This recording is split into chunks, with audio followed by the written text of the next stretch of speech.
Hello my friends and welcome back. Thank you very much for being with me again today.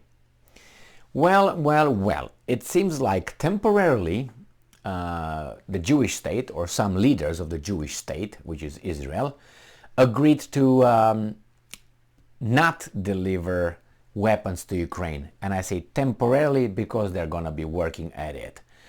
If you remember, Israel legally or knowingly refused to deliver or provide any help to Ukraine.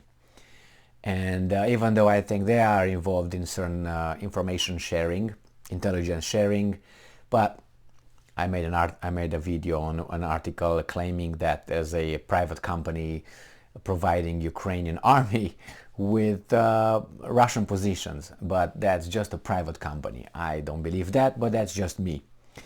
And lately, because of Iran and the drones and the connection they tried to build between Russia, drones, Iran, United States, sanctions, bombing, nuclear reactors, and so on, I thought that Israel will use that to make the Russians, make the Iranians do something.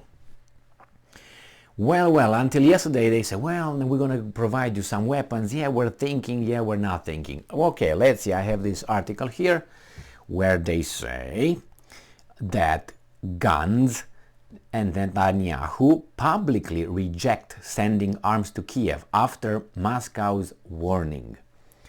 This article comes from Sputnik, and it's from 5 hours ago on the 19th of October 2022.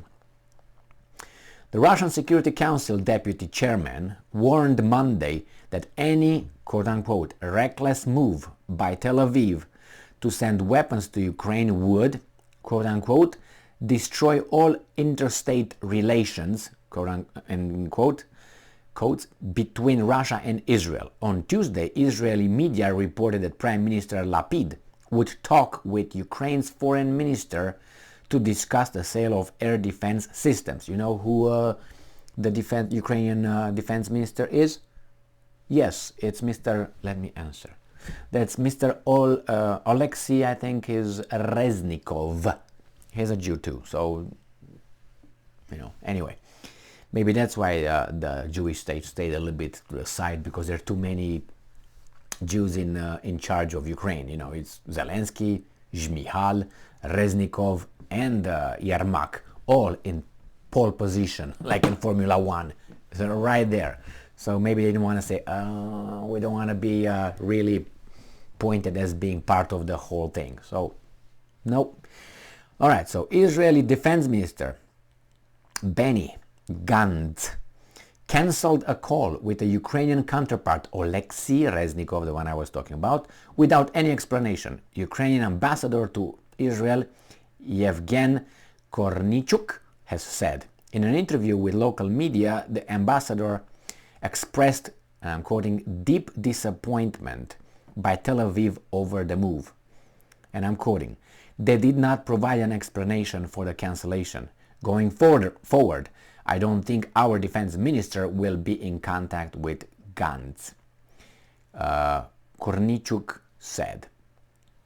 Israeli media earlier reported that Prime Minister Yair Lapid and Ukrainian Foreign Minister Dmytro Kuleba would speak by telephone on Thursday, with Kuleba expected to make a formal request for Israeli air defense systems. Let's see. A source from the security services told the newspaper that the request would not be fulfilled in the keyword near future. All right. Near future. Near future could be next 10 minutes, and then it's far future. Near, far. All right. After the Israel's upcoming November 1 legislative elections, both Gantz and his chief rival, former Prime Minister Benjamin Netanyahu, friend of Kushner family, have spoken out publicly against sending arms to Ukraine. Well, it must be popular with the public, otherwise they would not make these statements. They don't want to lose, right? That's why these guys cancelled. That's how democracy works. You do the will of the people. Yeah, like these guys. In an interview with MSNBC Tuesday, Netanyahu offered rare praise for the Israeli coalition government's quote-unquote prudent approach to the crisis and similarly spoke out against weapons deliveries, saying they might find their way to Iran somehow. Okay, all right, man. Not impossible. That means that means these guys trust the Ukrainian weapons security, like the Americans send over there. It's all we send is checked and is verified and so on. These guys know better. We're not going to take a chance. We're going to send something there, and you have those weasels, corrupt guys, Jews, but who knows who's else, because you are over there, but you don't know what the other guys are doing down there. You know what I mean? So they want to sell it on the black market, and bye-bye. Then Israel, all the research Israel did and work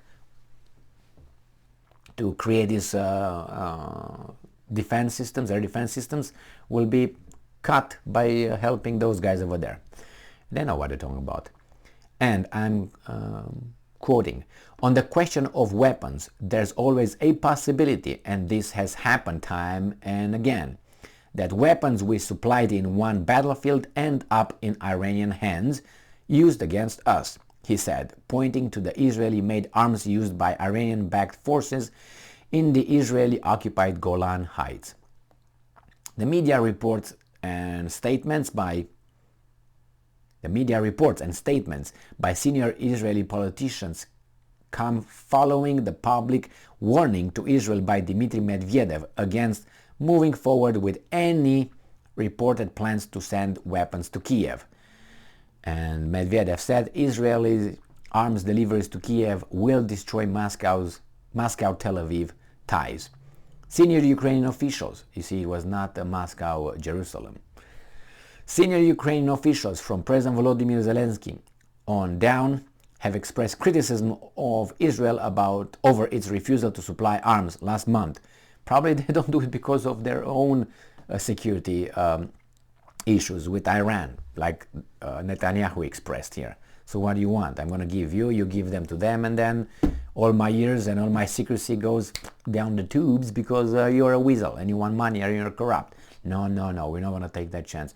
Good job, my Israeli friends. So, what we have here? I don't think they would die for me, but anyway. Earlier this year, Kornichuk walked out of a briefing by Gantz after he reportedly referred to the Ukrainian crisis as a conflict and referred to both Russians and Ukrainians as friends or colleagues. All right, so these guys are so touchy. So my God, don't say that. Use that euphemism. Don't use that term. That's kind of like free speech, isn't it? You Yamanyuk Gabajuk. So I think that's a prudent way of doing business, and they are very smart, these guys. Never take that away from them, and I don't think anybody would take that from them. And they know what they're supposed to do, and it would have been too obvious if they did it like this. And why?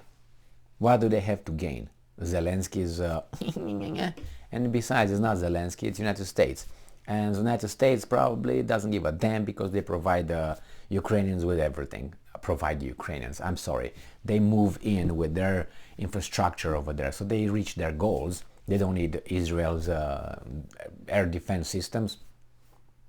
They would get out of the American military-industrial complex's purse. Are you crazy?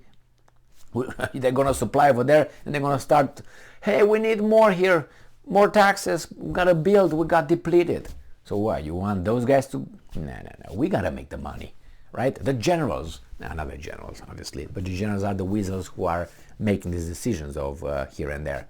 Remember, the banking system, military-industrial complex, and now, obviously, the resources, the energy. You run on energy. Everything you have to survive is energy. So, and you about the wind and the solar energy, that's not going to be sustainable of 8 very soon 8 billion people this year. At the end of this year, this globe will have 8 billion people population. Do you think with air and wind and with wind and solar energy, you would be able to maintain your standard of living? No, I personally do not think so. I don't. I have doubts. Can I have doubts? And I place my doubts on physics and mathematics, arithmetics, calculations. Anyway, probably I will be arrested being called a truth teller. Whatever denier, whatever words they use nowadays. I don't know, shirt denier, or I don't know, mustache denier, something. Thank you very much for being with me again today. Stay strong, stay smart, look for the truth, and be just.